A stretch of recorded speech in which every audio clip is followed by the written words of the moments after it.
Muy bien, buenas tardes, queridos amigos. Nuevamente con todos ustedes, el informativo de Adelante TV Noticias para hoy domingo 2 de abril, el primer domingo del mes. Aquí sus anfitriones y compañeros, José Lara, presidente de Adelante Reunificacionistas, y José Poventud, nuestro secretario, quien va a estar a cargo de la transmisión de hoy. Haremos esto de la siguiente forma. Antes de comenzar, quiero rápidamente recordarles a todos, darles las gracias por todos sus comentarios y sus contribuciones a los temas que hemos estado pues revisando y comentando y discutiendo en pasados informativos. Así es que por favor, denle like, denle a la campanita, suscríbanse. Dejen sus comentarios en la parte de abajo de la página y no olviden ir a la página de Adelante Reunificacionistas para ver todo lo que tenemos allí y también para que puedan accesar a la plataforma Patreon y hacerse mecenas de nuestra asociación para ayudarnos con la producción de estos vídeos. Entonces, sin más, vamos a dar comienzo inmediatamente a la presentación que tenemos para el día de hoy. José, ¿de qué vamos a estar hablando hoy?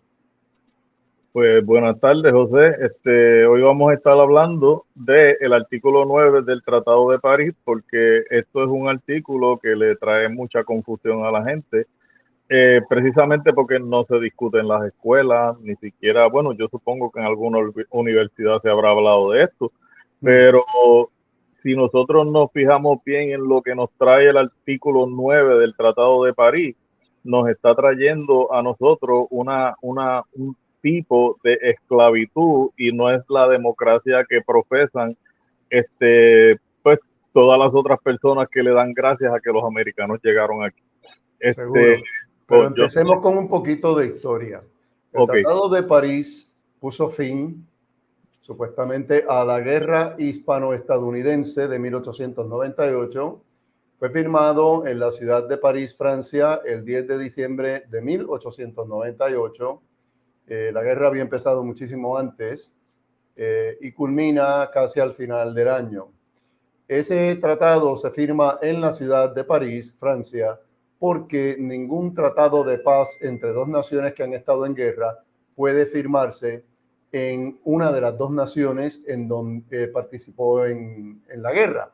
Así es que no se podía firmar ni en Estados Unidos ni en España tampoco. Esas dos naciones tenían que enviar embajadores para que se hicieran cargo de la firma de dicho tratado. Entonces, después de una serie de conversaciones y de exigencias de parte de España y de amenazas de los Estados Unidos de que tenían que aceptar el tratado tal y como ellos lo habían escrito, los españoles no se vieron en otra situación, circunstancia, salida que obedecer a la reina regente de España, porque el rey de España, Alfonso XIII, era menor de edad, y es ella la que ordena que se acepte el tratado y se firme. ¿Bien? Este tratado nunca jamás fue ratificado por las Cortes españolas y tenía una serie de cosas que al haberse hecho de la forma en que se hizo, al final de una guerra y bajo amenazas de continuar la guerra, continuar los actos bélicos y las invasiones a otras posesiones de España, como son las Islas Canarias y la ciudad de Cádiz, al sur de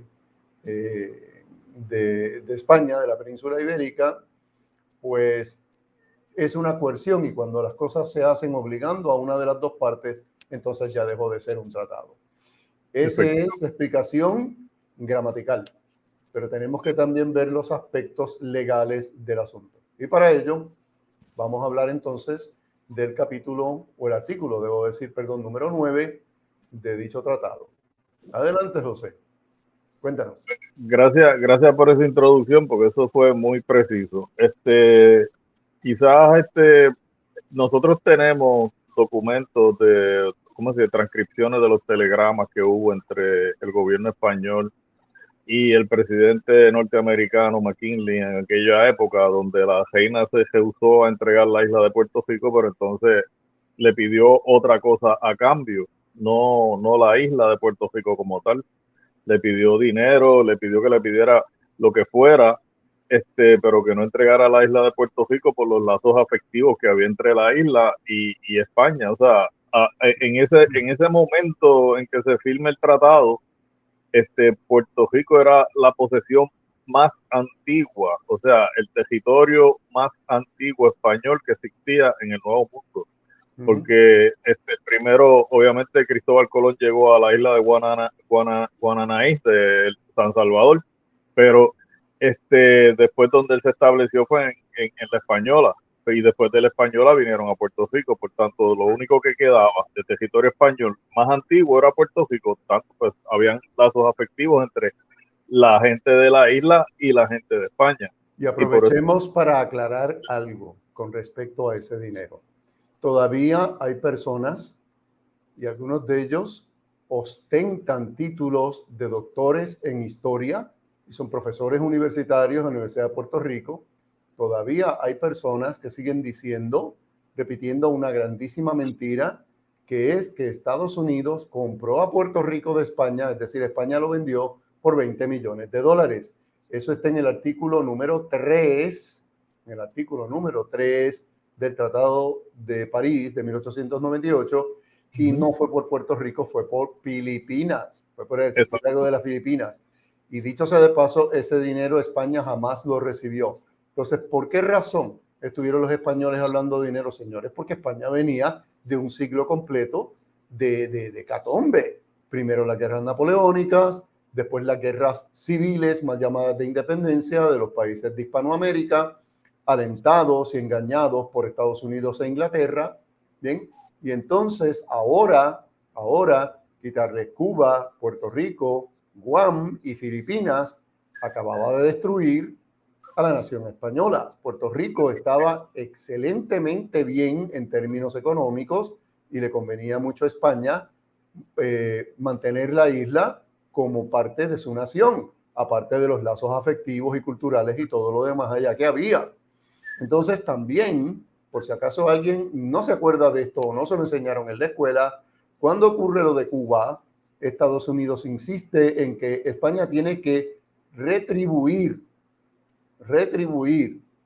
no solamente a Cuba por la guerra civil, por la guerra de independencia, sino incluso a Estados Unidos por las pérdidas que había tenido. O sea, que España desfalcada, España sin dinero, tenía que seguir pagando aquí, allá y más para allá. Efectivamente, eso así de esa manera sucedió, y ellos obligaron entonces a la reina a entregar la isla, porque si no, no terminaba la guerra. O sea, ella mandó a firmar el tratado con la persona que lo firmó, que era el representante de ella en Francia, en París, pero las cortes no aprobaron la transferencia. Y lo que sucede es que en estos casos, a veces la política exterior y la política internacional se sobrepone muchas veces a las decisiones de las cortes, y en ese caso pues tuvo que ser así, porque si no iba a seguir la guerra, y definitivamente pues la reina no quería traer más la guerra dentro de la península, porque según dijo José, tuvieron la guerra de independencia, que fueron las guerras napoleónicas, después tuvieron la guerra de independencia en Hispanoamérica. Después de eso hubo una guerra de sucesión también ¿cómo se dice? No fue una guerra de sucesión, perdón, me confundí. Vos en eso. Lo que sí sucedió es que siguieron una serie de problemas políticos, donde el rey Fernando VII, que le llaman el rey felón, pues derogó ¿cómo se dice? La Constitución en el 1837, y instituyó el absolutismo en toda España, incluyendo Puerto Rico. Exacto. Y entonces de esa manera a nosotros pues nos sacaron los representantes que teníamos en las cortes, que después regresaron luego de 1868, cuando hubo otra guerra más, que fue la que se llamó la Revolución Gloriosa. El siglo XIX no fue fácil para España, o sea, nosotros lo pasamos bien, Bueno, y la Revolución Gloriosa fue porque Eduardo VII, Fernando VII muere y su hija, Isabel II, su hija mayor, Isabel II, pasa a ser reina de España, una persona completamente incapacitada para ese puesto, que quería conservar la línea de absolutismo duro que había tenido su padre. Pero ya los españoles no aguantaban más y ocurre el levantamiento, la revolución de 1868.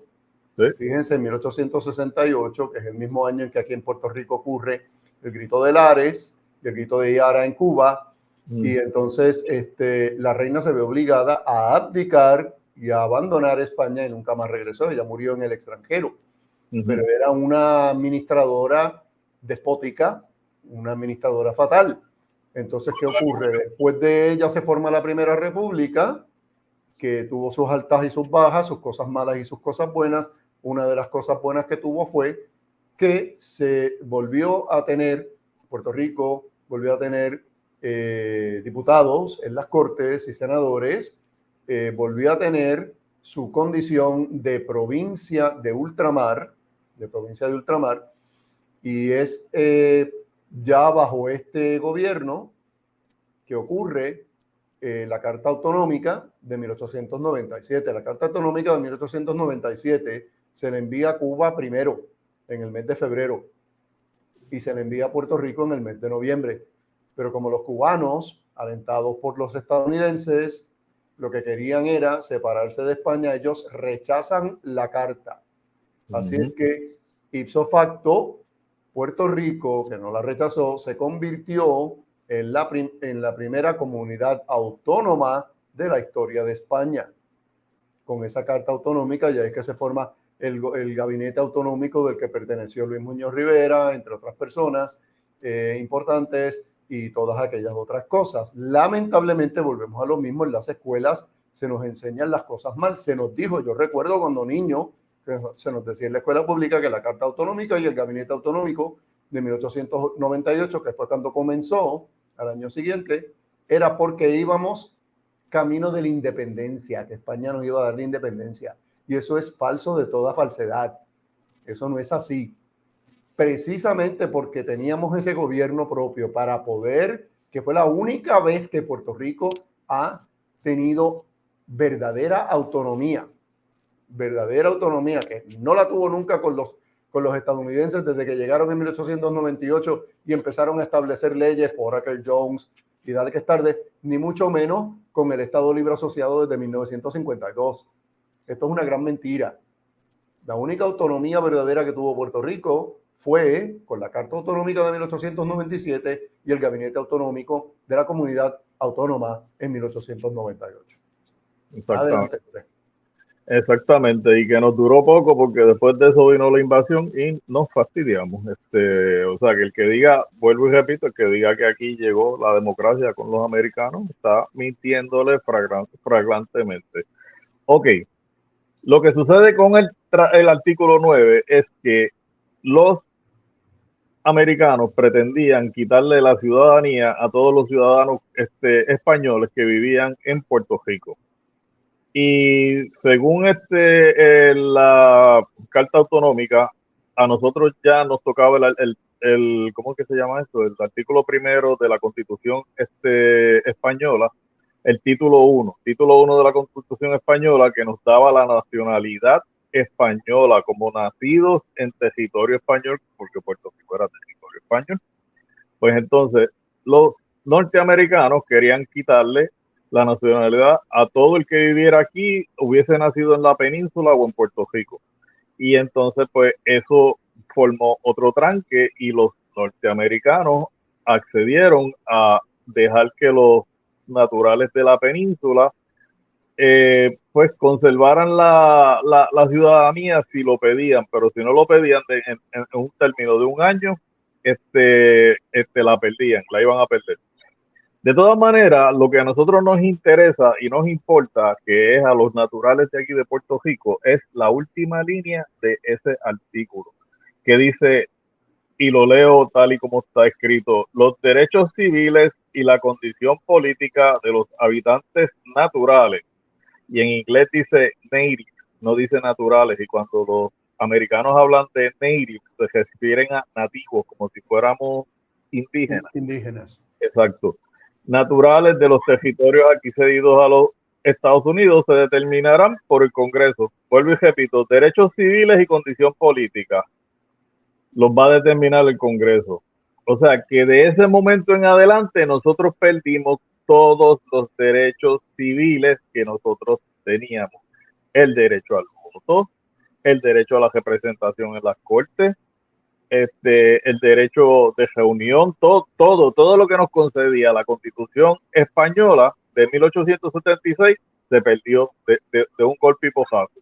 Y eso no es democracia, señores. Eso es esclavitud. Esclavitud. Y precisamente examinando esto, a ver de dónde vino, el profesor Nelson Roche, que le tengo que darle crédito a él porque él fue el que lo encontró cuando estaba haciendo su tesis, él dijo que esto es semejante a la esclavitud porque esta jurisprudencia viene de una decisión que tomó el Tribunal Supremo en el 1857. Entonces, los yanquis, que no son bobos, los que escribieron el tratado, utilizaron esta jurisprudencia más el artículo 4 de la Constitución de los Estados Unidos y los unieron para esclavizar a todos los ciudadanos que habitan en Puerto Rico, porque si usted es ciudadano americano ahora en estos momentos, que se nos dio la ciudadanía y se va a Estados Unidos, pues tiene los derechos que tienen los ciudadanos americanos que viven allá o que son nacidos allá. Pero si usted vive en Puerto Rico, no tiene los mismos derechos y va a estar esclavizado a esto, va a estar sujeto al artículo 9 del Tratado de París. Si me permites, déjame aclarar un poquito más ese punto. ¿Por qué razón es esto así? Porque tenemos muchísima gente constantemente hablando, no, que si el Tratado de París, no, que si la ciudadanía americana, no, que si la Constitución de los Estados Unidos. Señores, Puerto Rico no es un estado federado. Puerto Rico es un territorio no incorporado, como los otros 13 territorios que hay. Estados Unidos tiene 14 territorios, ¿ok? 14 territorios, en su mayoría no incorporados. Al ser territorios no incorporados, no se les aplica la Constitución de los Estados Unidos en su totalidad. Esa es la razón por la cual los puertorriqueños no podemos votar por el presidente de Estados Unidos. No podemos elegir los funcionarios perdón, que nos representan. No tenemos representación alguna en la legislatura de los Estados Unidos. Allá toman decisiones que nos afectan a nosotros sin consultar con nosotros. ¿Ok? Entonces, eso le pasa a todos los territorios, los 14 territorios que tiene Estados Unidos. ¿Cuáles son los otros? Pues les voy a decir 2 o 3 nombres para que se enteren. Guam. Washington, D.C., a la que le dieron la oportunidad de ser territorio incorporado, pero no porque lo iban a hacer Estado. Así que todo esto que anda diciendo doña Jennifer González López, la actual comisionada residente en Washington, vamos a hacernos territorio incorporado primero, porque eso nos va a llevar camino de estadidad. Mire. La gente en Washington, D.C. lleva 2 siglos esperando por la estadidad. Y son territorios incorporados. ¿Ok? De hecho, hay una enmienda. Espérame, terminar el pensamiento. ¿Qué sucede? Ni Guam, ni Puerto Rico, ni Washington, D.C., ni la Samoa Americana son territorios como tales. El único que es territorio incorporado es Washington, D.C., el resto no lo son. Bien, la gente que tiene ciudadanía americana, porque se les impuso, porque eso nunca nos preguntaron, no hubo un plebiscito, nunca hubo un referéndum, sencillamente ellos decidieron que teníamos que ser ciudadanos para evitar que otra nación más poderosa, que había naciones más poderosas que Estados Unidos, a principios del siglo XX, estaban ellos en plena Primera Guerra Mundial y le tenían un terror grandísimo a Alemania, que tenía un poder bien fuerte, ¿ok? Y recuerden, en 1812 los ingleses trataron de reconquistar Estados Unidos. Sí. Lo invadieron y fallaron. ¿Sí? Pues, ¿qué pasa? El presidente McKinley, aconsejado por alguien, cuyo nombre no me viene ahora, decidió a esta gente que hacerlos ciudadanos para que no nos los roben, porque ahora mismo no le pertenecen a nadie de manera legal. Nos pertenecen a nosotros porque son un botín de guerra. Pero con un botín de guerra puede venir otro y convertirlo en botín de guerra de ellos. Entonces, para evitar esa situación, ahí viene la ciudadanía estadounidense en 1917. No fue un regalo. Exacto. Y aparte de eso, nos metieron en la Primera Guerra Mundial, fue que empezaron a mandar a nuestros hombres a luchar en guerras que no tenían nada que ver con ellos, en Europa, en Asia y en todas partes del mundo, hasta el sol de hoy. ¿Bien? Entonces, ¿qué sucede? Sí. La gente de la Samoa Americana no son ciudadanos americanos. Ciudadanos americanos somos Puerto Rico y Guam. Somos los únicos de los 14 territorios, los únicos que tenemos ciudadanía americana. No cuenta Washington, D.C., porque eso está dentro de Estados Unidos continentales y ahora es un territorio incorporado. ¿Vale? Para que la gente comprenda de una buena vez, por qué razón los puertorriqueños no podemos votar, a menos de que usted, José Boventud, yo o cualquier otro puertorriqueño se mude a vivir a Estados Unidos. Boventud vivió en la California por un tiempo, yo estuve 30 años en Estados Unidos y allí sí podía votar porque estaba dentro de Estados Unidos, pero es que la Constitución no. El Congreso de los Estados Unidos dice que los nacidos en los territorios que ostentan la ciudadanía, y en ese caso los puertorriqueños, no tenemos la misma clasificación que tienen los nacidos dentro de los 50 estados continentales, Hawái o Alaska. La siguiente, los puertorriqueños tenemos dos nombrecitos lindos. Somos ciudadanos estadounidenses, pero somos nacionales puertorriqueños, porque sí. Nacional viene de nación, de donde usted nació. Así que para que se enteren, el actor Joaquín Phoenix, que nació aquí, hijo de gringos, nació aquí, es un estadounidense en ciudadanía, pero un nacional puertorriqueño. Lo que pasa es que él vive por allá, así que allá él puede votar por quien quiera y puede hacer lo que le dé la gana. Pero los que estamos aquí, yo voté un montón de veces desde 30 años que estuve en Estados Unidos. 30 años. 29 más 1. Pero desde que regresé a Puerto Rico en el 2017, pues no puedo votar por el presidente ni por ningún legislador ni nada de eso, porque yo no puedo ejercer eso allá.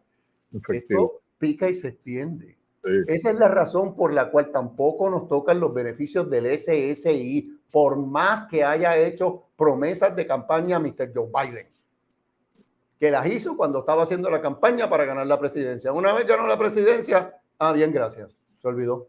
Porque es que no se puede prometer lo que no se puede dar. Y esto que nos enseña a los puertorriqueños de una buena vez, que ni populares hablando de los populares hablando de un era mejorado, ni los PNPs hablando de una estadidad que es inlograble, son promesas verdaderas. No son promesas verdaderas. Mire, desde el presidente no sé cuántos vienen diciendo así que Clinton apoya la estadidad, que Bush padre apoya la estadidad, que Bush hijo apoya la estadidad, que Obama vino aquí a Puerto Rico apoyando la estadidad. Claro, pues estaban buscando votos. Quizá, pero no dijiste que no podemos votar los puertorriqueños. No, los que vivimos aquí no. Pero nosotros tenemos familia por allá. Y había que convencerlos de que ese era el individuo por el que había que votar. Estuvo 2 veces en la presidencia, en 2 administraciones. El perro de la esquina te puede prometer la estadidad y tiene el mismo valor que te lo prometa el presidente de los Estados Unidos. Exacto. Porque Estados Unidos no es una dictadura. Esa decisión la toman los 50 estados reunidos en un cuerpo que se llama el Congreso de los Estados Unidos de América. El presidente lo que hace es que si ellos toman esa decisión y la ratifican y dicen esto va para adelante, entonces el presidente, como es el ejecutivo, ejecuta firmar la orden. Eso es lo que significa. No importa las promesas que haga ningún presidente, de aquí a la eternidad, es el Congreso el que decide las cosas. Puerto Rico está bajo el gobierno plenario del Congreso de los Estados Unidos. Esa es una gran verdad. Sigamos con el artículo 9. Ok, pues entonces, ¿cómo los derechos civiles y la condición política puede ser determinada única y exclusivamente por el Congreso? Una vez el Tratado de París se firma y se ratifica en el Congreso de los Estados Unidos, se convierte en una ley. O sea, esto que está aquí es una ley, no es un tratado que se firmó hace tiempo ni nada de eso. No, esto tiene fuerza de ley y lleva 125 años cumpliendo. O sea, dentro del Congreso de los Estados Unidos, esta es la ley por la cual se rige todo en Puerto Rico. Esto ellos lo unieron al artículo 4 de la Constitución en la sección 3, donde está la famosa cláusula territorial que dice: el Congreso tendrá facultades para disponer de y promulgar todas las reglas y reglamentos necesarios en relación con el territorio u otras propiedades, porque Puerto Rico no es un territorio incorporado, es una propiedad, es un territorio no incorporado, perteneciente a los Estados Unidos, y ningún pasaje de esta Constitución se deberá interpretar en perjuicio de cualquier reclamación de los Estados Unidos o algún estado en particular. Y esa última oración que está ahí se refiere más bien al artículo de la Constitución norteamericana, donde dice que no se le puede prohibir el derecho al voto a ningún ciudadano norteamericano. Pues no, pues esa línea que dice ahí que ningún pasaje de la Constitución puede ir en perjuicio de lo que decide el Congreso, los protege a ellos. Y ellos nos tienen siempre entre la espada y la pared con esas dos oraciones, con la cláusula territorial y con el artículo 9 del Tratado de París. El que le diga a usted cualquier otra cosa le está mintiendo. Entonces aclaremos una cosa bien fuerte aquí. Aclaremos una cosa bien fuerte aquí. Habrá quien se preguntará, ya sea nuestros hermanos españoles de la península o de las islas o de las ciudades autónomas de Ceuta, Melilla, o cualquier otro puertorriqueño o cualquier otro hispanoamericano o cualquier otra persona que hable español y está viendo estos videos. ¿Por qué ocurrió esto? ¿Cómo es que los dejaron hacer esto? Miren, señores, el estadounidense no cayó en Puerto Rico de pura casualidad. El estadounidense envió espías a Puerto Rico haciéndose pasar por reporteros de periódicos para averiguar cómo estaban las cosas en la isla. Y aquí se vivía 60% por encima de lo que vivía la persona promedio en los Estados Unidos. 60% mejor. He dicho muchas veces esto y lo repito ahora: el gringo no se mete en donde no hay dinero, en donde no hay nada. Para los que siguen repitiendo que aquí no había nada, que aquí las cosas las trajeron los gringos, mentira. Si aquí no hubiera habido nada, los gringos nunca hubieran venido, nunca. Precisamente porque había, fue que ellos vinieron. Ok.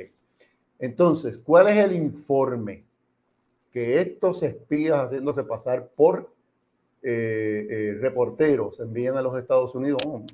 Las riquezas de la isla, imagínense, 789 haciendas de azúcar, caña y café. También había tabaco, había frutos menores, o sea, esto estaba, pero caminando. Que había pobreza en Puerto Rico, había pobreza en todas partes del mundo en el siglo XIX. Así es que no se dejen llevar por ese cuentecito.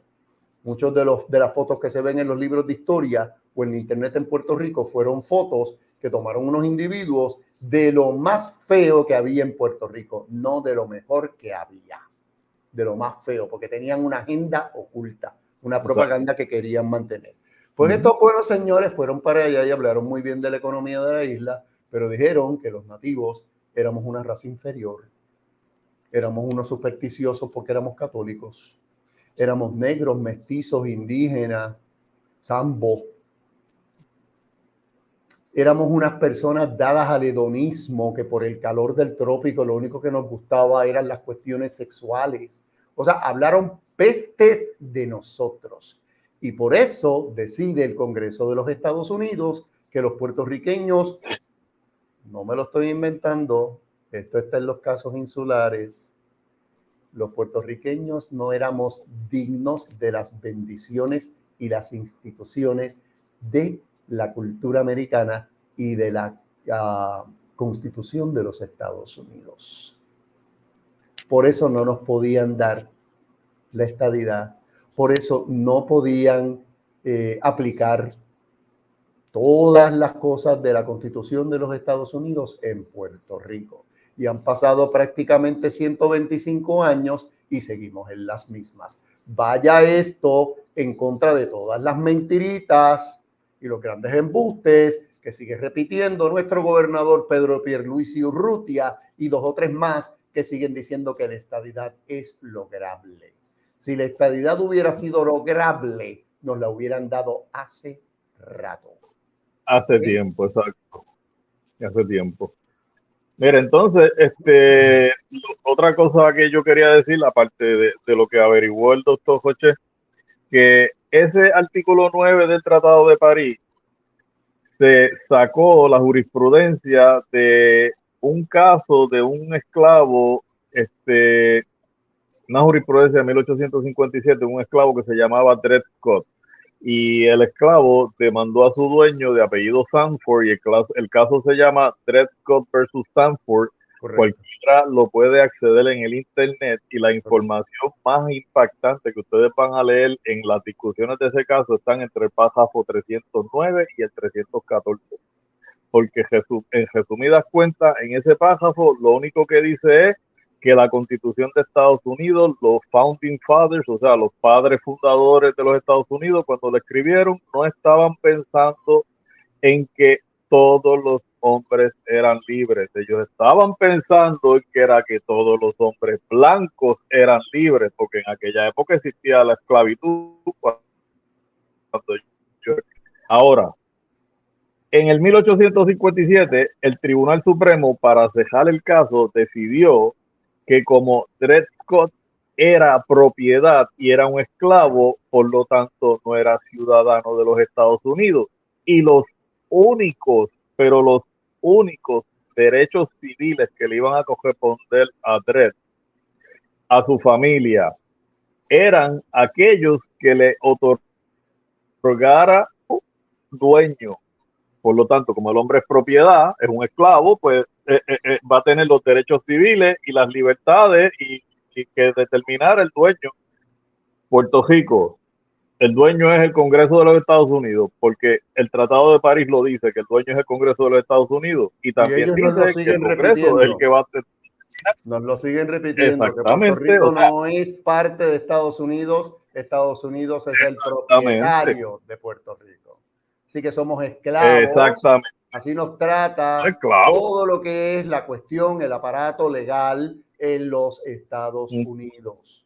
No llevamos cadena, no nos venden en la plaza, pero sigue siendo esclavitud. Vaya esto para todos los que están con toda la cosa que hablan de las igualdades y de las bendiciones y de qué sé yo qué digo. Mire, ¿por qué usted cree que hay tanto racismo? Porque Estados Unidos está lleno de racismo, pero tanto racismo en contra de los puertorriqueños.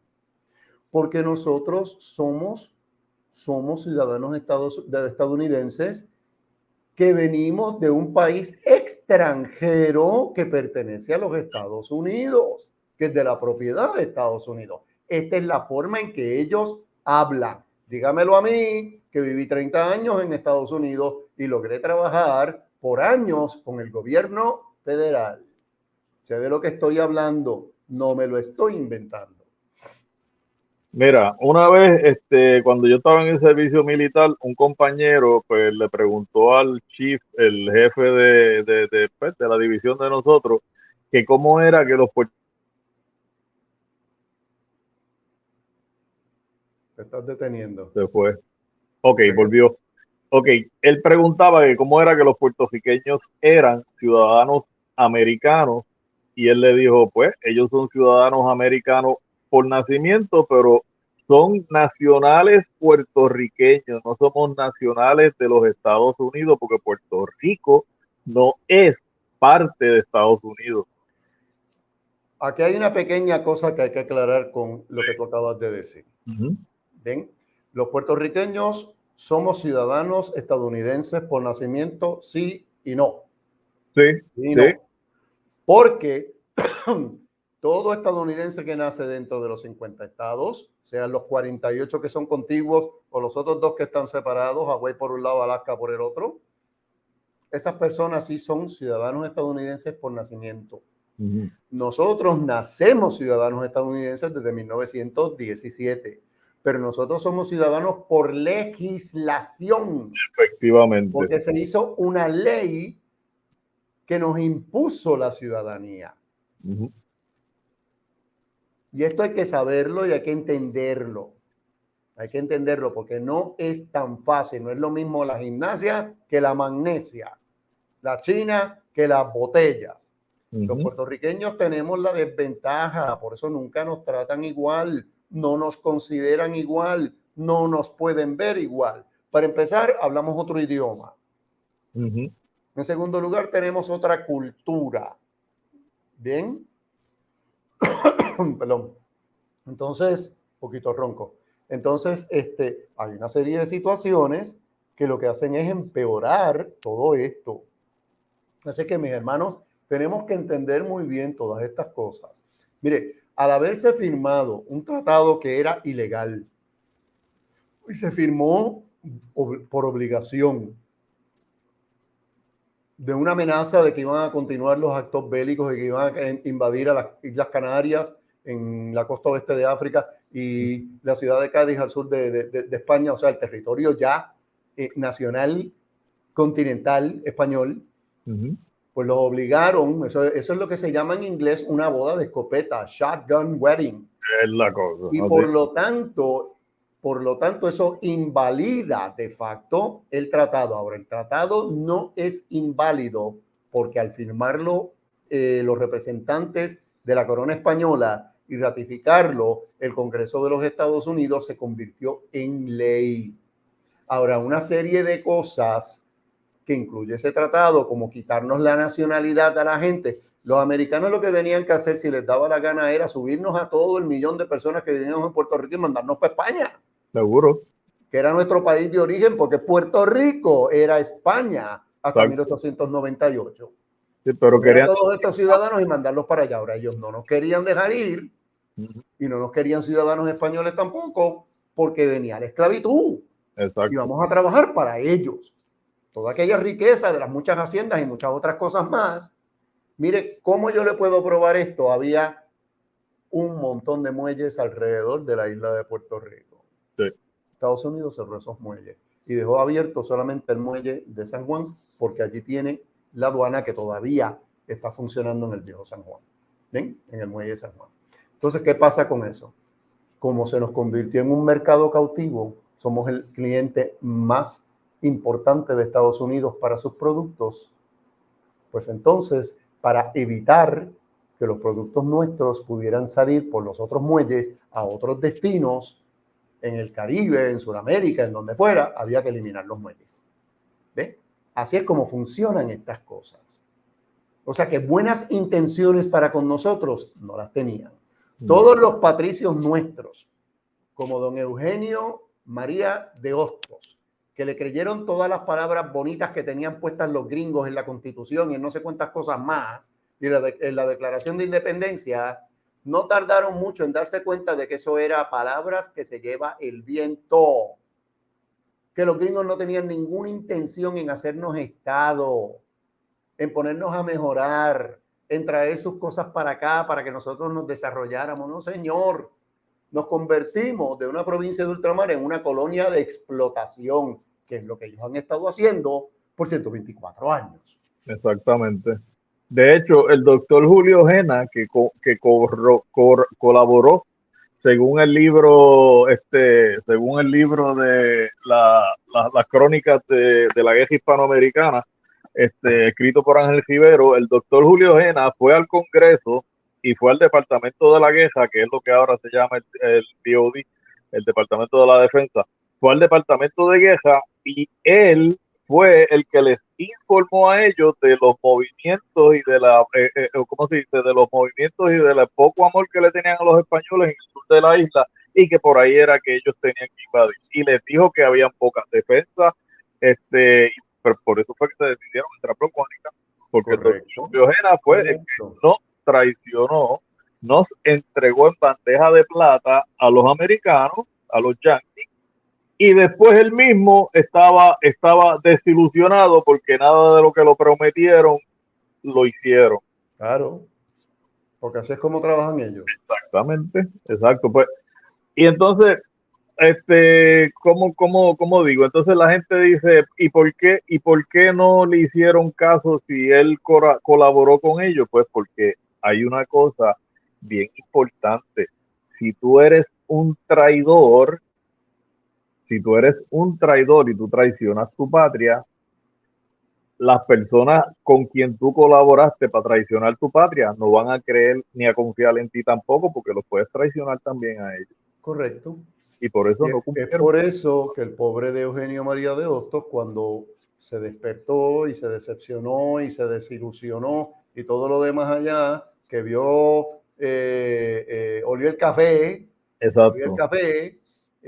y trató entonces de hacer campaña en contra de esto, la gente no le estaba haciendo caso porque ya había un montón de traidores en Puerto Rico. Exacto. Que son capaces de vender a su madre, si así mismo lo dije, vender a su madre si se las compran. Entonces le hicieron la vida tan y tan imposible que esa es la razón por la cual don Eugenio María de Hostos se fue de Puerto Rico. Se exilió y se quedó en Santo Domingo. Murió en Santo Domingo y dijo que no regresaba hasta que Puerto Rico fuera libre. ¿Libre de quién? ¿De España? No, de los gringos. Exacto, de los gringos. A eso era lo que él se estaba refiriendo. La gente cree que es de España, pero no, era de Estados Unidos. El individuo que trajo la primera bandera de Puerto Rico a Puerto Rico, que se utilizó en la intentona de Yauco, ese era otro anexionista más, Manuel Lluvera. Sí. ¿Lluvera era? Sí, Manuel Lluvera, sí. Tenemos que recordar que el Comité Pro Independencia de Cuba, a que después se le añadió el capítulo de Puerto Rico, estaba en la ciudad de Nueva York. Estaba en la ciudad de Nueva York. Señores, yo no tengo nada, yo personalmente no tengo nada, ni Adelante Reunificacionistas como asociación no tiene nada en contra de nadie. Pero los cubanos no eran dueños de Puerto Rico, no tenían por qué estar diciendo qué era lo que se iba a hacer y cómo era que Estados Unidos iba a venir y se iba a quedar con Puerto Rico. Ellos no eran dueños de Puerto Rico. Puerto Rico era España, no era de ellos. Gente que viene a tu casa a ordenarte a ti lo que tienes que hacer. Y si tú no haces caso, entonces imponerlo por la fuerza. Sí. Por ahí todavía hay cubanos que se pasan diciendo mentiras en internet, pero no voy a mencionar ninguno porque no es para eso que vinimos aquí. Bueno, porque lo que pasa es que siempre ha sido así. Si alguien no lo sabe, que se entere ahora. El Partido Nuevo Progresista se funda en 1967. ¿Okay? Unos cuantos años después de ocurrida la Revolución Cubana, y estuvo altamente respaldado por cubanos que se habían venido a Puerto Rico, sí, que querían que Puerto Rico fuera Estado porque ellos pensaban que eso iba a ayudar a que Estados Unidos sacara a Cuba de Puerto Rico. Pero por el amor de Dios, eso era problema de los cubanos, eso no era problema nuestro. Exacto. O sea, siempre estarnos metiendo a nosotros en las vergüenzas y en los líos ajenos. Sí, entonces, dos veces hemos caído pinchados por los cubanos. Se han perdurado, se han permanecido hasta el sol de hoy. Los primeros que saben que la estadidad es grave son los PNP, especialmente los que están en el alto gobierno del PNP. Pero eso no te lo dicen porque ellos lo que quieren es que tú sigas votándolos a ellos para ellos seguir guisando. Mientras que tú y yo estamos fregados, por no decir jodidos, en buen español, en buen castizo. ¿Ves? Entonces, estas son las cosas que tenemos que ir aprendiendo. Para eso es esta plataforma educativa que tenemos en Adelante Reunificacionistas. José, ¿tienes algo más? Sí, lo último para cerrar. El caso Dred Scott, cuando se decidió, la decisión pues anuló varios compromisos que habían hecho otros estados para traer o no traer esclavos, pero esto aumentó las tensiones que terminaron en la guerra civil en Estados Unidos de América. Entonces, a pesar de que Dred Scott perdió el caso en el 57, 3 años más tarde, en el 1860, los antiguos dueños lo compraron a él y a su familia de los dueños que lo tenían ahora, de los Sampson, de los Sanford, de los Sanford, y lo liberaron, le dieron la libertad. Lo último es que cómo nos afecta esto a nosotros en Puerto Rico a través del Tratado de París, porque de aquí fue que sacaron la jurisprudencia para escribir esa línea. Es una oración lo que nos tiene fastidiado. Es sencillo. Como la isla es propiedad de los Estados Unidos, tal y como dice el tratado, los derechos civiles, la condición de los naturales, los nativos, que somos nosotros de la isla, y por tanto para ellos, no nosotros, para ellos somos supuestamente inferiores e incapaces de gobernarnos por nosotros mismos. Van a ser determinados por el Congreso y fuera de eso, nada más nos aplica. Nada, no importa lo que diga Luis Dávila Colón de los 20.000 procesos que han hecho los demás estados para incorporarse y hacerse estado. No importa en la tesis que él escribió, porque todo el mundo saca la tesis esa, decir, no, son situaciones que no tienen nada que ver con nosotros. Nada que ver con nosotros, porque ellos nunca estuvieron sujetos a lo que estamos sujetos nosotros. Son situaciones completamente diferentes. La de Hawái, la de Alaska, la de los estados que eran parte de México y se los arrebataron, etcétera, etcétera, etcétera. Es más, el mismo Washington, D.C. La misma situación de Washington, D.C. no tiene nada que ver con nosotros. Puerto Rico es una colonia. Washington, D.C. se crea porque Estados Unidos necesitaba poner la capital federal en un distrito federado y exacto, no que fuera parte de un estado particular. Exactamente. A Washington, D.C., en la enmienda número 23 de la Constitución de Estados Unidos, se le otorgan algunos derechos, como pues votar por el presidente y el vicepresidente, o sea, se le otorga derecho, porque yo no tenía derecho a votar tampoco. Se les otorgan esos derechos, pero en la sección 2 de esa enmienda dice que todas las facultades se van a tener que cumplir siguiendo las disposiciones del Congreso, porque el Congreso es el que últimamente, ¿cómo se dice?, determina qué va a suceder con todos los territorios. Y por eso es que no le han dado la estadidad a Washington, D.C., ni los van a dar la estadidad a nosotros tampoco, a nosotros menos, porque Washington, D.C. por lo menos son ¿cómo se dice?, estadounidenses y tienen la cultura estadounidense, pero nosotros Gracias, somos... José. Yo espero que ahora un montón de gente comprenda por qué razón hay tanta animadversión, tanta vehemencia, tanta violencia de parte de los republicanos, de parte de los republicanos como McCormick, por ejemplo, sobre hacer a Washington, D.C. o a Puerto Rico estado. Exacto. Dice que de ninguna manera. De ahí la tiene. José, yo te agradezco de todo corazón y todos nosotros te agradecemos de todo corazón esta presentación. Esto es un tema que tenemos que volver a retomar en algún momento. Es que tenemos tantos y tantos temas, pero continuaremos con esta serie de vídeos y de directos que no hemos hecho más ningún directo en este mes pasado de marzo. Ahora en este mes de abril estaremos buscando la forma y los avisaremos con tiempo para que mucha gente pueda participar, porque se busca la participación activa de todos ustedes. Sin más, este ha sido José Lara y José Povetud de Adelante Reunificacionistas con nuestro informativo Adelante TV Noticias para hoy domingo 2 de abril, domingo de el comienzo de la Semana Santa, domingo de Ramos. Deseamos a todos una gran Semana Santa llena de bendiciones, llena de crecimiento, llena de mucho progreso. Y nos veremos la semana que viene. Hasta entonces, que estén muy bien. Hasta la vista. Bye bye.